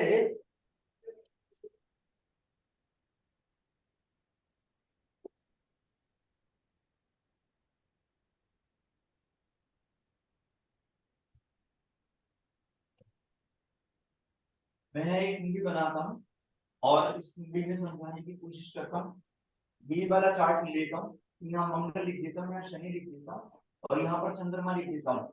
अब चंद्रमा के इधर और उधर, एक तरफ क्या है, शनि महाराज है, तो दूसरी तरफ मंगल है, तो ये दोनों नैसर्गिक नेचुरल मैलेफिक प्लेनेट हैं, तो ये इनके बीच में फंसे हुए हैं। तो इसका मतलब क्या हो गया, ये पाप मध्य वाला योग हो गया, कि जो कोई भी ग्रह या कोई भाव पाप मध्य होता है तो अपने फल को खराब कर देता है। मतलब इन दोनों ग्रहों ने मिलकर इसको खराब कर दिया, चंद्रमा को। अब ये चंद्रमा किसी घर का मालिक होगा, परेशान होगा वो आदमी, क्योंकि इसके आगे भी और पीछे भी खराब लोग हैं। आप बीच में फंसे हुए हो, दोनों तरफ खराब आदमी आ जाए तो आपके लिए मुश्किल होती है। इसी प्रकार से जैसे कि मान लीजिए कोई यही वाली कुंडली लेते हैं, इसी कुंडली में यहाँ पर दो पापी ग्रह बैठ जाएं, इस घर में और इस घर में, तो ये वाला घर भी डिस्टर्ब हो जाएगा आपका, सातवां घर भी। चाहे सातवें घर का मालिक अच्छी स्थिति में, बस सेवंथ हाउस खराब हो गया, कुछ ना कुछ परेशानी चलती रहेगी जीवन में। लेकिन पाप करते ही का मतलब ये हो गया कि मैं इस मंगल के बारे में यहाँ पर मैं आग लिख देता हूँ। अब शनि तो इधर जा रहा है और मंगल इधर आ रहा है, उल्टा हो गया, ये बकरी हो गया। तो क्या हो गया कि ये पाप मत कर्तरी योग बन गया। कर्तरी का मतलब है सीजर्स, कैंची। एक तरह से इस ग्रह को काट रहे हैं ये। तो मंगल और शनि के बीच में चंद्रमा फंस गया, तो वो दब गया। पुरानी कहावत है ना, मुहावरा दो पाटन के बीच में साबुत बचाना कोई। तो ये चंद्रमा खराब हो गया, तो पाप मध्य हो, पाप कर्तरी हो। और राहु और केतु हमेशा नैसर्गिक रूप में पापी ग्रह माने गए, और ये पापी ग्रह तो इनके बीच में बैठे हुए जितने भी ग्रह आ गए, तो ये पाप मध्य होने की बजाय पाप कर्तरी में हो गए। अब आप ये पाप कर्तरी में है या पाप मध्य में, कुछ भी मान लो, लेकिन इनकी वजह से ये सारे ग्रह खराब हो गए। तो ये किसी आदमी ने इनको एक नाम दे दिया कि ये काल है और ये सर्प है और ये योग बन गया, तो काल सर्प योग बन गया। तो समझने के लिए लोगों ने इसको KSY लिख दिया, ये भी काल सर्प योग है, तो आप मान सकते हैं इस बात को। मगर वास्तविक रूप में तो पाप मध्य वाले और पाप कर्तरी वाले ही हैं। तो ये नहीं बदलेंगे, इनके प्रभाव रहेंगे ही रहेंगे। Okay sir. सर जो खाली ग्रह होते हैं उनका कोई रोल नहीं होता सर? नहीं, उनका प्रभाव होता है ना। जैसे ये नेहरू जी की कुंडली है, इसमें कोई भी खाली घर, इसमें कितने बच गए मेरे पास, सातवां घर, आठवां घर, नौवां घर, 10वां, 11वां घर खाली है। जी। जी लगातार चल रहे हैं, लगन से छठे घर तक। 12वें से भी गिन सकता हूँ राहु केतु के दिन तो। पर आप ये देखिएगा कि राहु से ही काल सर्प योग बनेगा। अब यहाँ पर इनकी कुंडली के अंदर राहु जो है, वो जो थर्ड हाउस का, देखिए तीसरी राशि में बैठा राहु। अब राहु क्या होगा कि इधर नहीं आ सकता, सारे को मिटाओ तो यहाँ पे ध्यान लगेगा एक ही जगह पे। अब यहाँ पर जो राहु है, इसमें मैं ये कह दूं कि ये काल सर्प योग बन गया, तो राहु तो इधर आएगा नहीं, 3 से किधर की तरफ जाएगा राहु, जैसे बकरी। 5 में जाएगा, अगले घर में शनि इधर आएगा 6 में, तो ये तो इधर चलते जाएंगे। राहु 3 से 4 में नहीं आएगा, राहु उल्टा चलता है, बकरी चलता सर। पोजीशन में रहता है राहु महाराज। तो क्या हो गया, राहु किधर चलेंगे, इधर चलेंगे, इधर से इधर आएंगे, फिर इधर आएंगे, फिर इधर आएंगे, फिर इधर जाएंगे। तो इसके सामने राहु माने सांप का मुंह, तो ये एक तरह से ऐसे ऐसे बना हुआ है, ये इसका मुंह है, तो इसकी तरफ ग्रह नहीं है, तो राहु कुछ नहीं खाएगा। तो इसलिए यहाँ पर इसमें ये वाला योग नहीं मानेंगे हम। हाँ, इनके इधर को है, तो ये क्या होता है कि इनको खाता चला जाता। अब मैं अगर इसको यहाँ राहु को हटा दूं और यहाँ केतु लिख दूं और यहाँ पर मैं राहु लिख दूं, तो अब मैं इसको ये कह सकता हूँ ये काल सर्प योग है, क्योंकि राहु ने पहले बृहस्पति को खाना है, फिर राहु ने उल्टा चल के 9 में से 8 में जाना है, तो सूर्य देवता को डसना है, फिर उसके बाद इन दोनों ग्रहों को डसना है, फिर इसको और फिर इसको, और एट लास्ट चंद्रमा को। तो इस जो राहु के मुंह की तरफ ग्रह होंगे तभी काल सर्प योग को आप मान के चलिएगा, अदरवाइज ये मत समझिएगा कि ये काल सर्प योग बन गया है। ये काल सर्प योग की किताबें मार्केट में बहुत है, लेकिन सबसे बढ़िया जो किताब आपको मिलेगी वो पंडित भोजराज द्विवेदी की मिलेगी, काल सर्प योग, किताब का नाम ही है। मैं उसकी फोटो आपके ग्रुप में भी भेज देता हूँ। Okay sir. तो वो किताब आप खरीद लीजिएगा, उसमें उसके बारे में दिया हुआ है। और उन्होंने ये प्रूव करने की कोशिश की कि काल सर्प योग होता ही है, और ये 12 प्रकार का होता है, और 12 भाव में तो 12 जगह से अलग अलग बनेगा, और 12 कुंडलियां हैं तो 12 × 12, तो 144 योग उन्होंने बना दिए। तो 144 योग बनते हैं ये। और ये कैसे कैसे होते हैं, खराब होते हैं। इनके नाम भारतीय सांपों के नाम पर दिए गए। आपको मालूम होगा कि 28 प्रकार के विशेष सांप माने जाते हैं, है ना। कश्यप और कृतु से जो है सर्प योनि के लोग पैदा हुए थे, तो वो सैकड़ों सांप हुए थे, उनमें 28 प्रकार के विशेष श्रेणी के लोग थे। तो उनके नाम पे ही 12 की वजह से काल सर्प योग बना। जैसे तक्षक है, नाग है, कारकुट्य है ना, तो शंखपाद है। ये सांपों के नाम है, बहुत जहरीले होते हैं, और ये बिना प्रभु के आदेश के किसी को काटते नहीं, ऐसा माना जाता है। जब भगवान का आदेश होता है तभी ये काटते हैं, और इनका जीवन भी बहुत लंबा होता है। इनके बारे में कहा जाता है 100-100 साल तक जीते हैं। और महर्षि पाराशर जी ने अपनी पुस्तक पाराशर युग शास्त्र में प्राणियों की उम्र दी है कि कुत्ता 12 साल 13 साल जीता है, ऐसे करके मनुष्य की उम्र को 120 साल लिखा है, और सांप की और कौवे की उम्र उन्होंने 1000 साल लिखी है। अगर कोई दुर्घटना ना हो तो ये मिनिमम 1000 साल तो जी सकते हैं। और जो सांप 100 साल जी लेता है वो मणिधारी सांप हो जाता है ना। तो उसमें तक्षक है, कारकोट्यक है, ये नाम दिए गए हैं। तो ये सांप जो होते हैं ये बहुत विशेष होते हैं, और ये आपको शिव पुराण में पढ़ने को मिलेगा, पद्म पुराण में पढ़ने को मिलेगा इनके बारे में, है ना। आपको याद है कि समुद्र मंथन हुआ था, कौन से नाग से हुआ था? कालनेमी सर्प सर। कालनेमी। कालनेमी सर्प। नहीं, कालनेमी कोई सांप नहीं है। कालनेमी तो एक राक्षस था जिसकी हनुमान जी से लड़ाई हुई थी जब वो संजीवन बूटी लेने जा रहे थे। ओके तो सर। आप ना, ये मेरा विषय नहीं है अभी, इसलिए दूसरी तरफ चले जाऊंगा, तो इसको छोड़ता हूं मैं। आप देखिएगा कि काल सर्प योग में जो राहु जो था, वो स्वरभानु नामक एक राक्षस था। और जब समुद्र मंथन हो रहा था तो स्वरभानु की गर्दन काट दी गई थी चंद्रमा और सूर्य के इशारे से। लक्ष्मी, भगवान विष्णु जी भी नहीं पहचान पाए थे उन्हें, लक्ष्मी जी भी नहीं पहचान पाई थी कि ये राक्षस बैठा हुआ है, और उसकी गर्दन काट दी। तो गर्दन जो हो गई वो राहु हो गई, ऊंची हो गई, वो केतु हो गया। तो आप ये देखिएगा कि जो वो आदमी था स्वर भानु, वो सांप बन गया, ये मान लिया गया।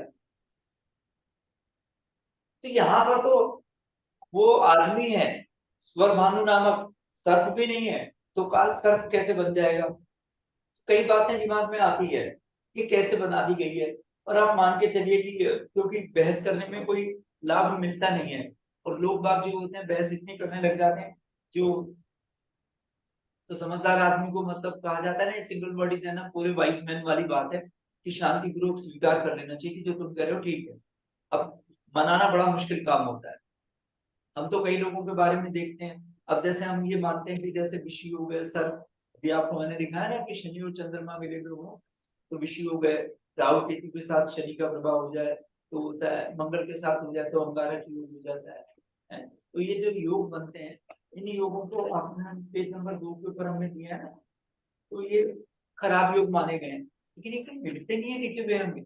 पर लोग बागों ने इनका चर्चा और प्रचार प्रसार इतना कर दिया कि अनपढ़ से अनपढ़ आदमी इतना जान गया कि अच्छा काल सर्प भी हो गए, ओहो ये तो बहुत खतरनाक है। और उसके नाम से ही आदमी को डरा के पैसे लेने की बात करने लगते हैं। पैसे से मेरा मतलब है कि अपना व्यापार चला रखा है, उसकी अंगूठियां बना दी है, उसकी बहुत सारी चीजें बना दी है, बहुत पद्धतियां बना दी गई है उसकी। एक मूवी और बनाता हूँ।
ये कुंडली है जी, इस कुंडली में देखिएगा कि तुला लगन है, और जो तुला लगन का अगर आप कागज खोलेंगे तो आप यहाँ पर देखेंगे कि जो वीनस है वो 8th लॉर्ड भी हो गया, फर्स्ट लॉर्ड होने के साथ साथ। तो 8th लॉर्ड हो गया तो इसको क्या है, 8वें घर का मालिक होने का कोई दोष लगेगा नहीं, क्योंकि ये लग्नेश है फर्स्ट लॉर्ड होने के कारण। लेकिन 8वें घर के अंदर वो अपनी ही राशि में बैठा हुआ है। बैठा किसके साथ है, 9th लॉर्ड के साथ। अब 9th लॉर्ड अपने से पीछे आ गया। 9th लॉर्ड कौन है, मरकरी। जिस भाव में कोई ग्रह नहीं बैठा, इस भाव के अंदर कोई ग्रह नहीं बैठा, लेकिन इसका लॉर्ड तो है, इसका लॉर्ड इस घर में आ गया, मौत के घर में, अपने से 12वें घर के अंदर आ गया, तो खराब हो गया। और 12वें घर का मालिक भी बुध ग्रह है, कन्या राशि का, तो ये भी इस 8वें घर के अंदर आ गया, तो ये विपरीत राजयोग हो गया कि 12th लॉर्ड 8th हाउस में हो गया, 8th लॉर्ड उधर हो, तो ये माना गया है कि स्थिति बन गई। अब सूर्य यहाँ पे सबसे खतरनाक ग्रह, प्रबलतम त्रिशरायाधीश है, 11th लॉर्ड होने के कारण हाउस ऑफ गेट का मालिक है, लेकिन त्रिशरायाधीश है, और वो इनके साथ यहाँ पर बैठ गया 8वें घर के अंदर। इसका मतलब क्या हुआ, भाग्य, लाभ और लगन, ये तीनों ग्रह इकट्ठे हो गए इस स्थान के ऊपर। और 8वें घर में वीनस जाके डीप कंबस्ट हो गया, इसी का मतलब है कि बिल्कुल ये ग्रह अस्त हो गया और किसी काम का नहीं रहा, कमजोर पड़ गया ये ग्रह। तो यहाँ पर हम ये मान के चलते हैं कि इस ग्रह के कमजोर पड़ जाने से गड़बड़ हो गई। ये ग्रह मजबूत होता तो बहुत अच्छी बात होती है हमारे पास। अब आप देखिएगा कि जो मार्स है और सैटर्न है, मंगल दूसरे घर का मालिक होकर दूसरे घर में ही बैठा है, और वो 7th लॉर्ड है, तो 7th लॉर्ड भी मार्क है, दूसरा घर भी मारक है, ये दोनों घर मारक हैं। और मार्केश होने के साथ साथ मंगल को 7वें घर का मालिक पापी होने के कारण पाप फल नहीं करेगा वो, लेकिन दूसरे घर में बैठा है, और दूसरे घर में नेचुरल मैलिफिक दोनों ही प्लेनेट बैठे हैं, सैटर्न एंड वीनस। लेकिन सैटर्न इस चार्ट के लिए सबसे बढ़िया ग्रह है, क्यों, क्योंकि वो 4th एंड 5th लॉर्ड है, योग कारक ग्रह, की प्लेनेट है। तो चौथा घर सुख है और 5वां घर संतान का है, उस स्थान से उसका संबंध है, और बैठा कुटुंब के घर में जाके, ठीक है नहीं। लेकिन शनि और मंगल दोनों ग्रह जो है नैसर्गिक रूप में पापी ग्रह हैं, कुटुंब के घर में बैठे हैं, तो अच्छी बात तो नहीं है। लेकिन अच्छी बात यह है कि वो 4th एंड 5th लॉर्ड होने के कारण राजयोग का ग्रह हो गया, और वो वहां पर जाके बैठ गया, लेकिन मार्केश से संबंध कर लिया। और मार्केश ग्रह दूसरे घर का मालिक होने से न्यूट्रल भी है मंगल, लेकिन 7th लॉर्ड होने से पापी ग्रह पाप नहीं करेगा, और मारक भाव का प्रभाव उसमें रहेगा ही रहेगा। और ये क्या हो गया कि वाणी का मालिक है, जबान का, बोलने की ताकत का मालिक है, और शनि और मंगल उस स्थान पे बैठे हो तो आदमी कैसे बोलेगा आप अंदाजा लगा सकते हैं। उसके बाद आप देखिएगा कि जुपिटर मून जो है वो 11th हाउस में, तो जुपिटर कहाँ का मालिक है इस कुंडली के अंदर, त्रिशरायाधीश है, खराब ग्रह है, तीसरे घर का और छठे घर का मालिक होने से, तीसरे और छठे घर का मालिक ग्रह होता है तो केवल पापी ग्रह होता है। तुला लगन खोलो आप, जो आपको लिखवाया हुआ है, तो उसमें देखोगे तो जुपिटर क्या हो गया हमारे पास, तुला लगन को अगर आप खोलते हैं तो आपके पास जुपिटर क्या हो गया, केवल पापी ग्रह हो गया।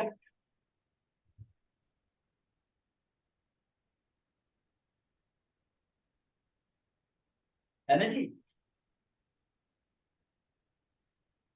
तो ये एक अच्छा ग्रह नहीं हुआ। फिर मंगल को केंद्र अधिपति दोष की बात लग गई है। अब आप देखिए शुक्र लग्नेश और कारक है, अष्टमेश है, तो अष्टमेश होने का इसको दोष नहीं लगेगा। शनि चौथे घर का और 5वें घर का मालिक है, योग कारक है, परम शुभ फल देने वाला है।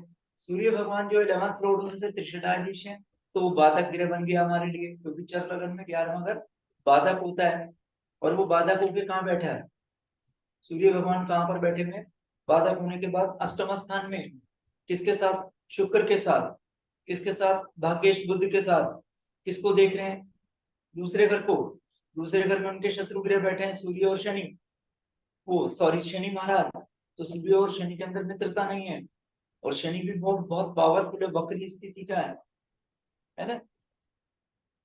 तो ऐसे इंसान जब सूर्य, जब 8वें घर में 2-3 ग्रह आ जाते हैं ना, 2 से ज्यादा ग्रह आ जाए, तो आदमी बहुत इंटेलिजेंट होते हैं, बहुत बुद्धिमान हो जाते हैं, है ना। ये एक बात होती है, इनके पास बहुत ज्यादा बुद्धि हो जाती है, और कभी कभी बुद्धि जो होती है, ज्यादा अकल जो होती है, वो कभी कभी निर्णय लेने में दिक्कत पैदा कर देती है। तो सूर्य 11वें घर का मालिक है वो 8वें घर में चला गया और लग्नेश के साथ उसने संबंध कर लिया। इसका मतलब हम ये कह सकते हैं कि इस कुंडली में इन दोनों ग्रहों ने, ये सूर्य भगवान लाभ है और ये खुद है पर्सनैलिटी है, ये दोनों ग्रह कहाँ चले गए, 8वें घर के अंदर चले गए। भाग्य का मालिक भी चला गया। आप ये देखिए कि लाभ भी 8वें घर में चला गया, भाग्य का मालिक भी 8वें घर में चला गया और ये खुद भी 8वें घर में चली गई। तो क्या हो गया कि सभी के सब ग्रह जो है बहुत इंपॉर्टेंट ग्रह हैं, जो सूर्य भी है शुक्र भी है, जो पर्सनालिटी का मालिक है, वो दोनों ही अष्टम स्थान में चले गए। और सूर्य बुध का तो मित्र है, बुध उसका मित्र है, लेकिन शुक्र का मित्र नहीं है। इसी प्रकार चंद्रमा और गुरु जो गज केसरी योग बना, वो 11th हाउस में बन गया। इसको गज केसरी योग कहते हैं ना, बृहस्पति और चंद्रमा एक दूसरे से केंद्र में हो तो ये गज केसरी योग हो जाता है। तो गज केसरी योग बहुत महत्वपूर्ण हो गया।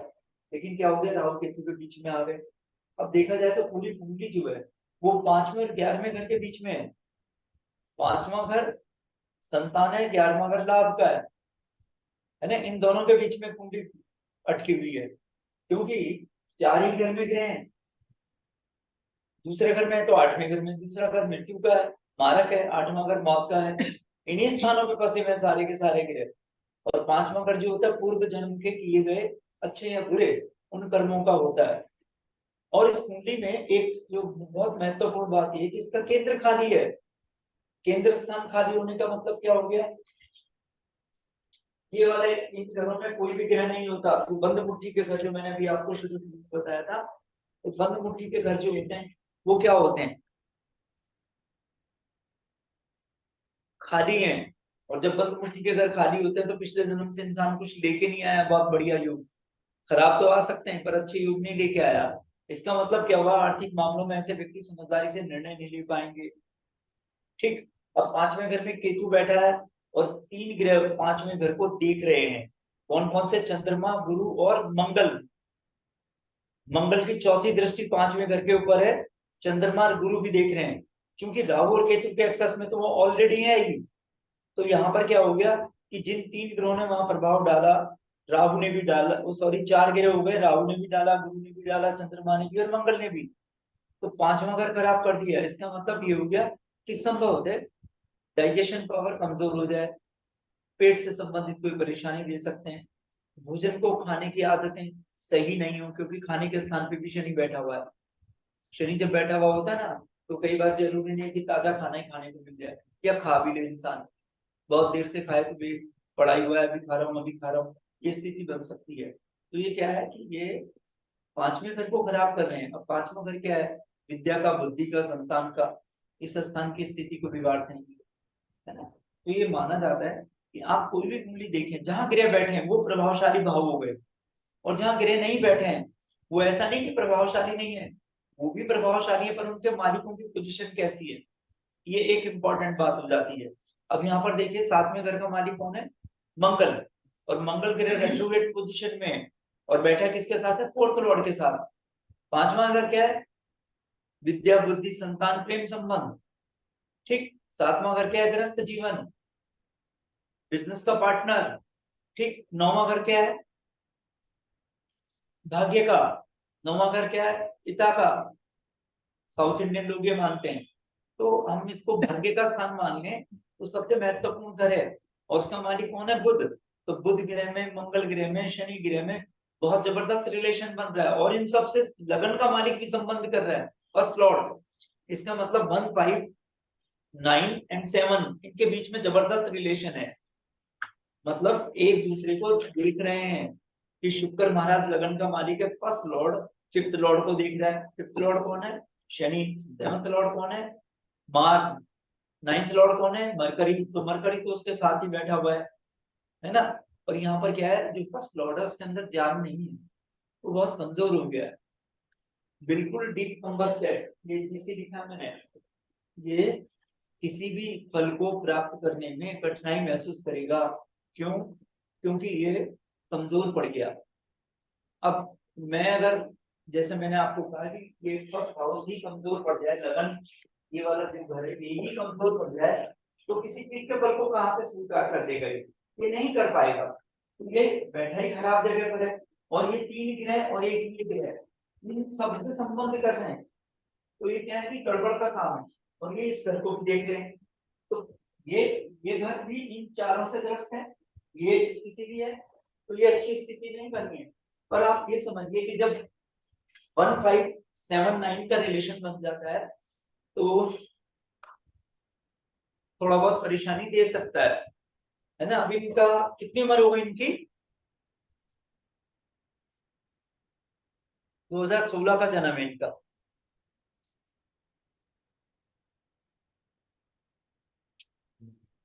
तो 24 साल तो यही हुए,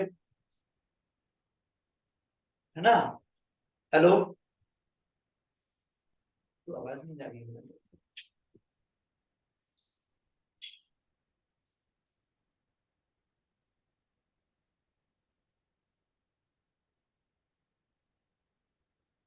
यहाँ हो गए 14, 14 में से 6 8, और यहाँ पर बच गया एक।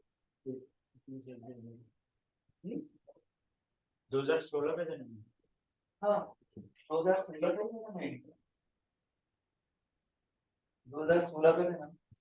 तो क्या होगा, कितनी उम्र होगी? कुछ ज्यादा उम्र नहीं, क्योंकि एक तो इधर आ गया, यहाँ पर बच गया क्या? जो परिस्थिति क्या होगी?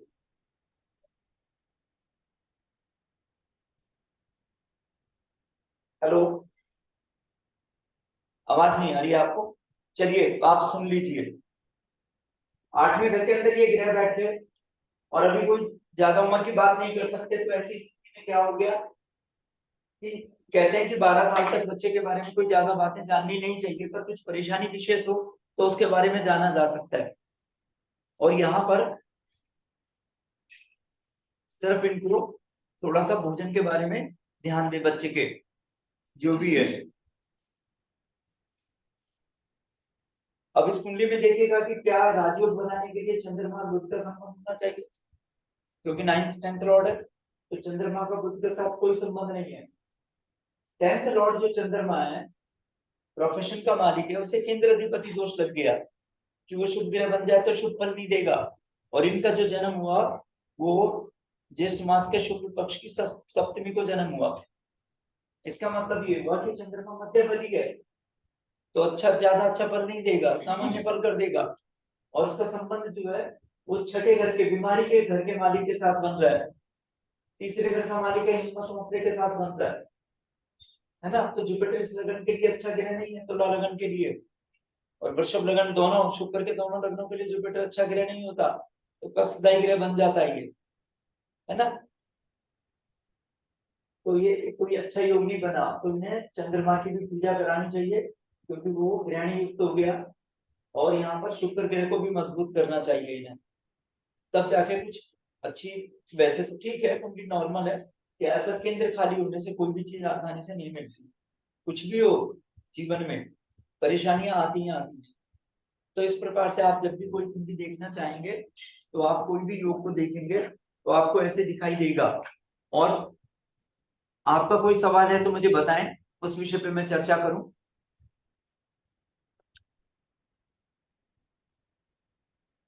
लगता है आज किसी का कोई सवाल नहीं है आप लोगों का।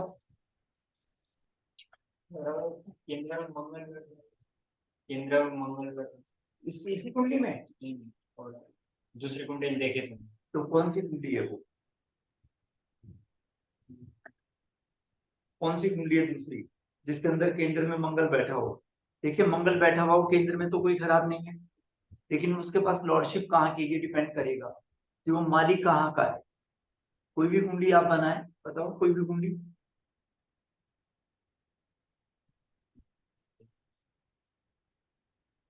जाओ मैं बनाता हूँ।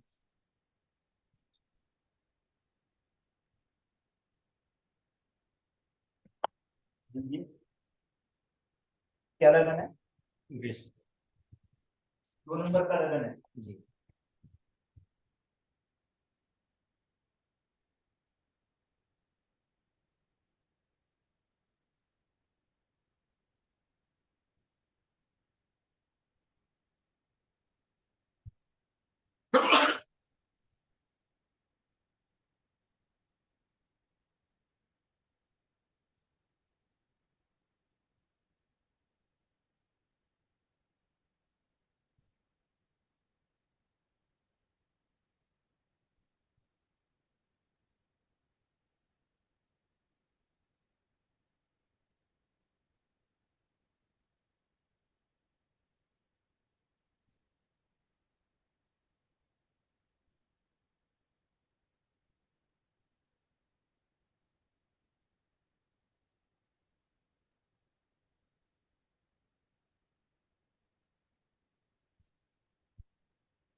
मराठी भाषा में लिखा हुआ है। मराठी भाषा में लिखा हुआ है, ये नेपाली में। नेपाली में। अच्छा, आप नेपाल के हैं? ये एप्लीकेशन नेपाल की तो मैं इसमें- अच्छा, उधर की है। ओके, वैसे मैं भी हूँ। अच्छा, गुड।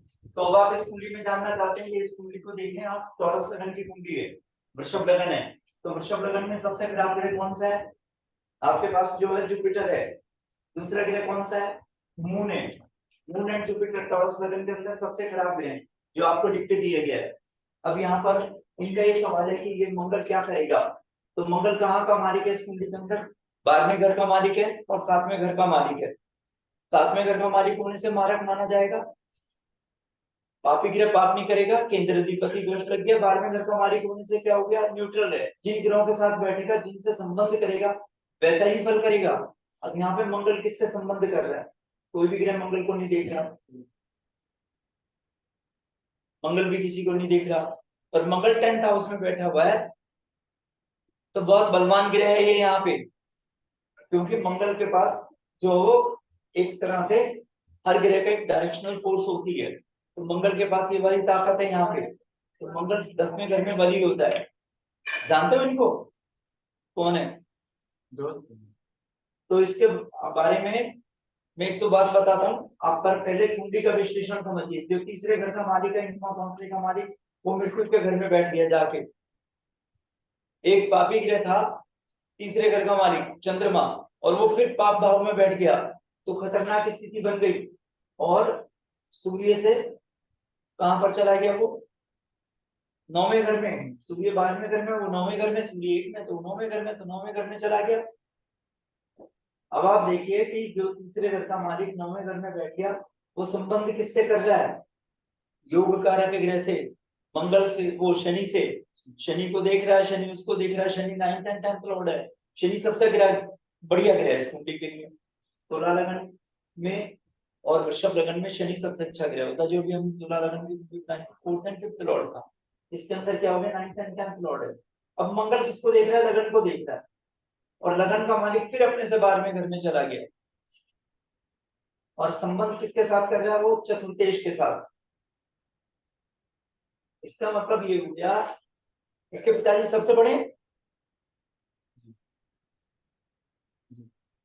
ठीक है। अब आप यहाँ पर देखिएगा कि शनि दूसरे घर में है, तो कम बोलने देगा आदमी को। मंगल लगन को देख रहा है, इसलिए ताकतवर आदमी रहेगा, बलवान रहेगा, है ना।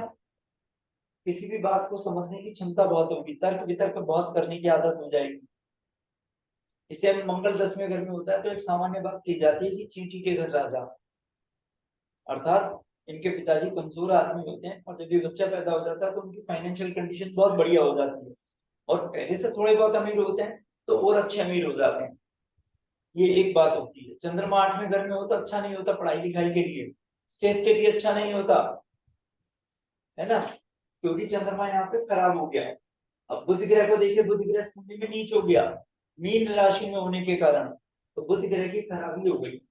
और जुपिटर जो है अपने शत्रु ग्रह बुध की राशि के अंदर चला गया, और जुपिटर इस कुंडली में कहाँ का मालिक है? वो भी सबसे खराब ग्रह है। कहाँ का मालिक है? 8वें घर का और 11वें घर का। तो जो गुरु है वो परम पापी ग्रह है इस कुंडली में, और गुरु ने कहाँ कहाँ नजर रखी हुई है? भाग्य के स्थान पर, बुध और राहु के स्थान पर, और लगन के ऊपर। और वो खुद भी राहु केतु के एक्सेस में फंसा हुआ है। अब कोई आदमी इसको कह सकता है कि ये भी कालसर्प योग की कुंडली है, आदि आंशिक कालसर्प योग है, ऐसा लोग बोल सकते हैं। तो यहाँ पर ये क्या है, आपने ये कुंडली क्यों लगवाई? जाने को तबीयत वगैरह सब खराब रहती है। हाँ, मैंने आपको बताया ना कि जो लगन का मालिक है, जब भी अपने से बाद में घर में जाएगा तो अच्छा नहीं है आदमी जो। और मंगल इसमें ठीक है, मंगल इसको बल दे रहा है, बलवान है, ऐसी बात नहीं है, ये फाइनेंशियली स्ट्रॉन्ग रहेंगे, है ना। इनके जो चंद्रमा है वो अच्छा नहीं है। चंद्रमा को आप ठीक कर लोगे तो इनकी सेहत ठीक रहेगी। चंद्रमा को आप बलवान कीजिए, पढ़ाई लिखाई में भी परेशानी खड़ी कर सकता है ये। चंद्रमा माँ का कारक है, तो माँ के लिए भी परेशानी का कारण बन सकता है ना। तो अच्छी स्थिति नहीं है चंद्रमा की, तो चंद्रमा को बचाना चाहिए 8 नंबर से।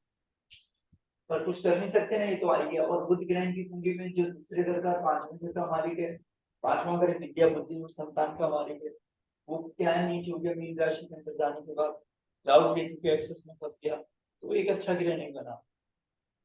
तो इस प्रकार से हम कोई भी कुंडली को बनाएंगे, देखेंगे, और लग्न को देखिए, दो पापी ग्रहों के बीच में फंसा हुआ है ना, सूर्य और शनि के। और शनि जो है इस कुंडली में बकरी नहीं है, क्यों? क्योंकि वो जुपिटर इसमें बकरी हो सकता है। जुपिटर कैसा है इस कुंडली, देख सकते हैं? मेरे हिसाब से जुपिटर इसमें बकरी है, तो जुपिटर और ताकतवर हो गया है।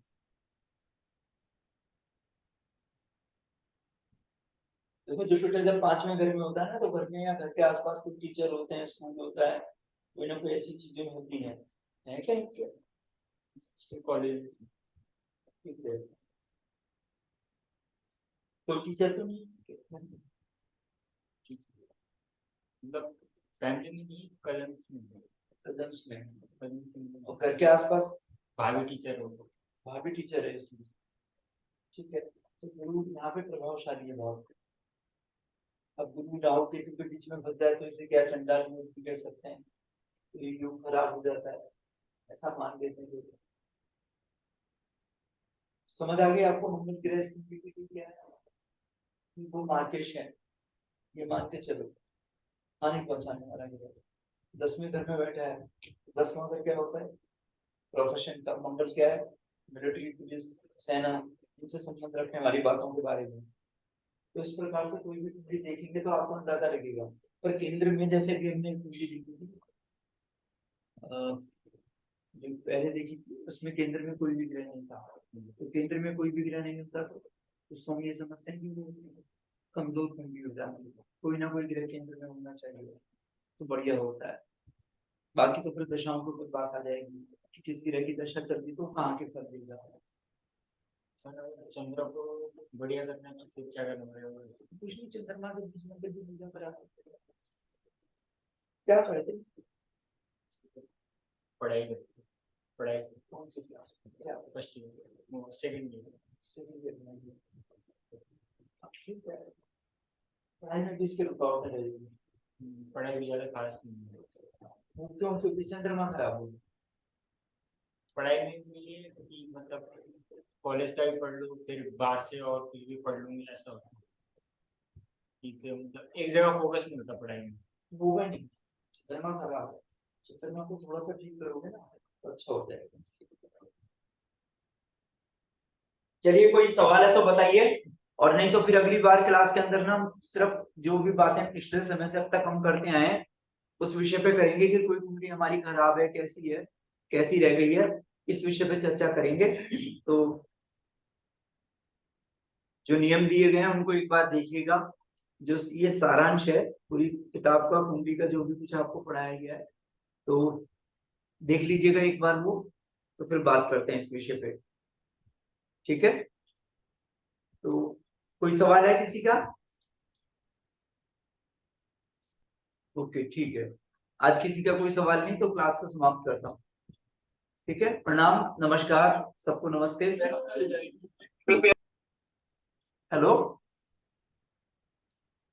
हेलो हेलो, लीव हैं? लीव हो गई, क्या चीज? मतलब बाहर चले गए क्लास को अनम्यूट करके चले गए। ठीक है।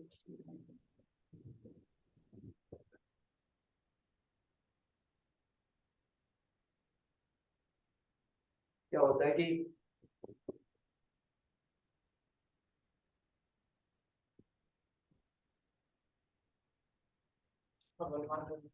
उदय कराने के लिए या और कुछ भी करना है? बंद है ये?